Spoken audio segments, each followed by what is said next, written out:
Hello, my name's Sally Collins. I'm a contemporary jewellery designer. I create colourful, tactile and really super frilly and ornamented jewellery.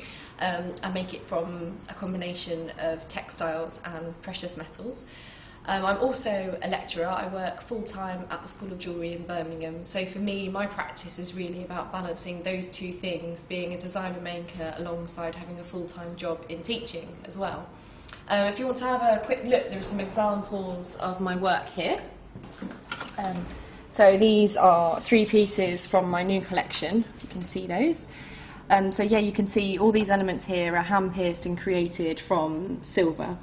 And then I add these hand-crocheted elements and little pieces of teacup or painted metal, and I've got some cubic zirconias in there as well. So I'm really interested in excess detailing and frills, and my philosophy is it's about more is more rather than less is more. I'm really inspired by anything that's really colourful, ornate, frilly and kind of excessive. So I guess the old granny doily aesthetic is right up my street, and I love Rococo styling, so think kind of 18th century Marie Antoinette, that kind of thing. So that's what really inspires me to create my work.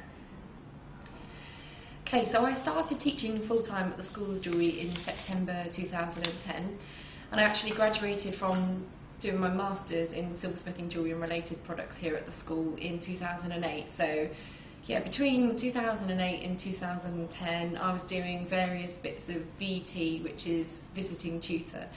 So doing bits of visiting lecturing and teaching here and there. I did some at the School of Jewellery, and I also did it in other places in the country, sort of in Winchester and London and in Manchester. And it's really difficult because as a VT, as a visiting lecturer, you only sort of get a day here or there, and you never quite know what you're going to end up with, and it can be a bit worrying in terms of actually financing yourself. But it's great because you get a lot of time to work on your own work, and you're quite free.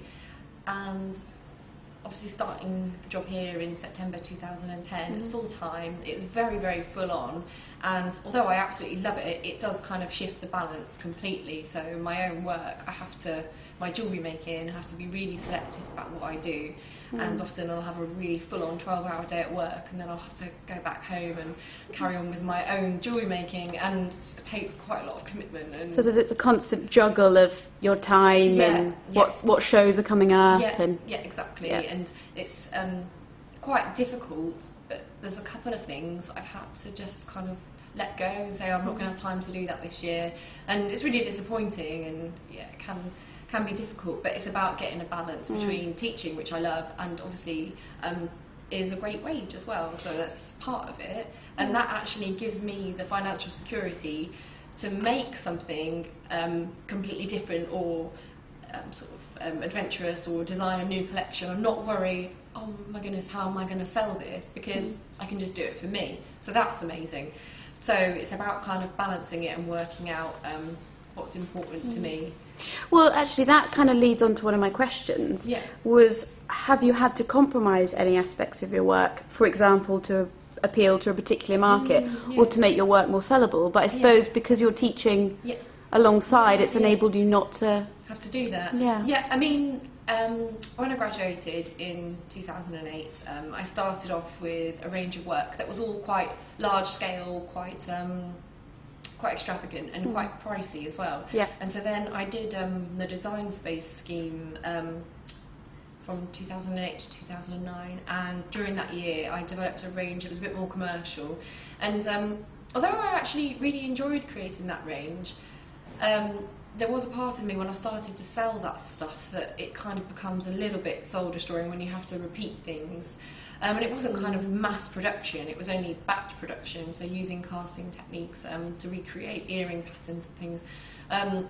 You kind of lose something when you're doing that, and I wouldn't say that I'm against doing it in my own practice, but it's lovely now for me to be able to make one-off pieces of work like this. The freedom to be able to, and put a large price tag on it, and then if it does sell, it's fantastic, but I don't need to kind of worry about where the money's coming from, which is obviously what I was kind of thinking about before when I was more just working on my own jewellery to create a living. I mean, I managed it, but it is more difficult. What do you think have been sort of since completing your MA studies, the biggest challenges in your practice to date? Biggest challenge.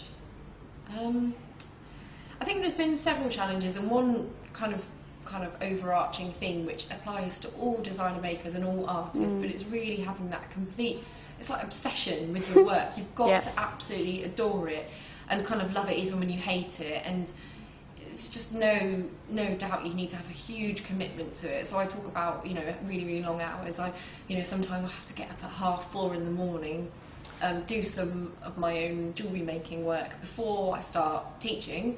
I lecture, and there's always kind of admin and things to do around that. So I'll kind of clock up an 11-hour day at work, and then I have to go home and keep working, and it will sometimes work out that you're working from 4 in the morning till 11 o'clock at night, and it's quite difficult to do that, so physically as well. So I think that's maybe the biggest challenge, like just maintaining that motivation and that passion. And I always try to remind myself, well, why is it that I'm doing this? And when I was a student, I was so driven and so passionate, and I think I do love it, it is worth it, and you kind of get back in the zone, if that makes any sense. So I think that's probably the biggest challenge. Could you sort of explain a little bit about what your processes have been for establishing a profile and market for your work nationally and internationally? Yeah, I mean, it comes down again to what I've mentioned previously, lots of hard work, but as soon as I graduated, I was determined to kind of try as many different things and go down as many different routes as possible. So it's literally scouring magazines and internet sites, looking for opportunities. You need to try and get your work in as many places as possible, to see as many people as possible, to network, just because you never know what's going to lead you to somewhere else. So that's kind of what I started off doing, just trying to apply for absolutely everything. And amongst that, obviously there are particularly high profile kind of events and exhibitions and competitions that I think are really important to apply for, because the right kind of people see your work. So when I graduated, I was really keen on developing my international profile and selling my work within Europe, and I was really lucky because during my MA my work got shown in Lucha Preziosa 2008, so that was a great starting point for me. So straight away I was kind of interested in getting my work shown in Europe, and I joined the Klimt O2 website straight away and had some interest through that. How do you feel your sort of MA experience contributed to the establishment of your creative practice? Oh, completely vital. Like, the MA was everything for me. I'm always recommending the MA to anybody that I've known previously or my students, and I think that the MA was just a complete turning point for me. First of all, it was the right time for me in my work, and I really needed to kind of develop my work and push it. So that was really good timing, and I completely changed kind of my thought process and how I felt about my work during the MA, and actually allowed myself to love it and allowed myself to kind of accept it for what it was. That was really important. The networking and the people on the course and in the School of Jewellery is so important to my creative practice. The people that I studied with, I'm still in contact with now, and we kind of meet up and do shows and exhibitions, and kind of even just having conversations about your work, or saying, well, we should do that in the future. It's really important to keep that network up. And then for me, it was meeting other people around the school and members of staff that were working here, who I kind of ended up chatting to while I was studying, and just that whole network has been so important for me. And now being here at the School of Jewellery and teaching and lecturing here, it's just like absolute kind of dream for me. And I kind of decided to come to Birmingham to do my MA quite late on, really. I wasn't sure what I was going to do, and then I just applied for it and came for my interview, and I'm so glad that I did, because it completely switched everything around for me. So yeah, I mean, online communities, I mean, as I mentioned, I'm part of Klimt, and I'm also on Craft House, and I've got a profile on LinkedIn, which is good for social networking and kind of exchanging ideas and things as well. But I still think that galleries and like a physical presence with a customer to show and sell your work is the best platform. I sell really well through galleries.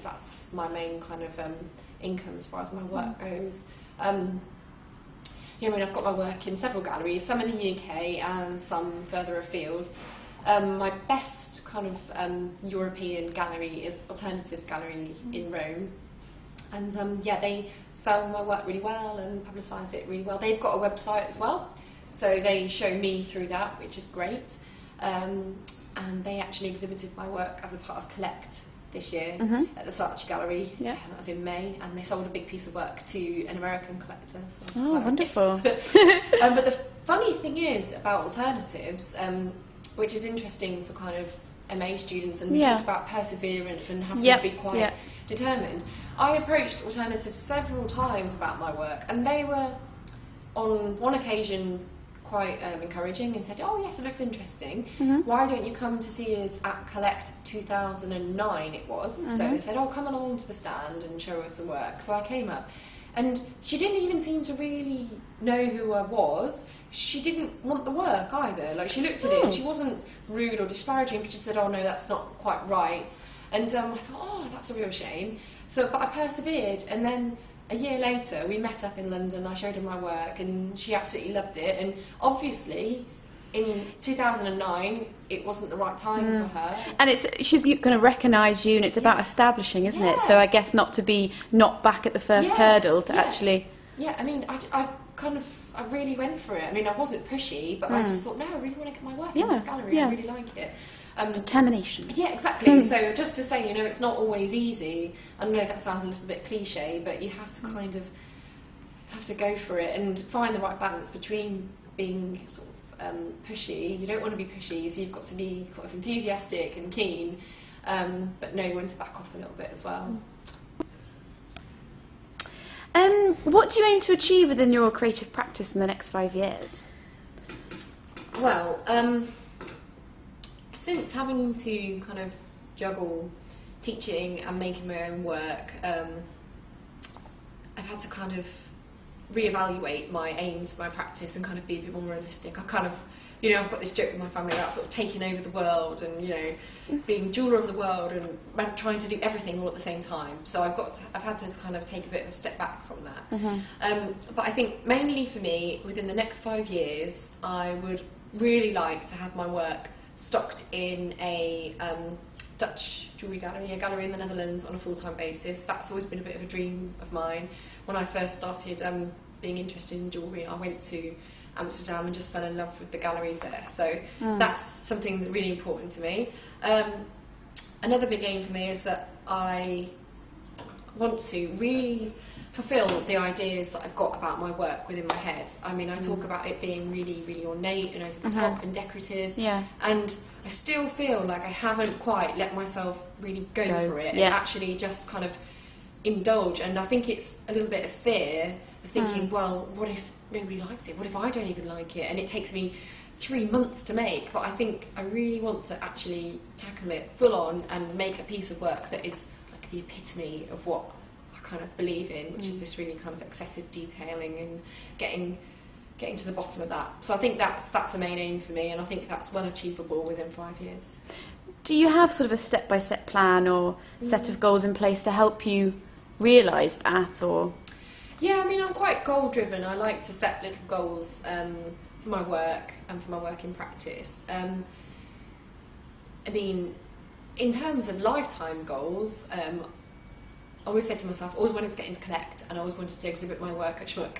So I've done Collect now, but now I'm thinking, oh, well, I have to do it again. So that's kind of come back onto the list. So I've got things like that, and particular people that I want to see my work. I'd love to get a celebrity to wear my work. I know that sounds a little bit cliche, but I always think that jewellery gets a bit of a raw deal in terms of the public spotlight. I mean, if Lady Gaga can walk around with blooming, I don't know, meat dresses and crazy kind of, I don't know, a metallic dress and all sorts of wonderful things she's worn, then why can't exciting, contemporary, unique, wonderful jewellery get a look in?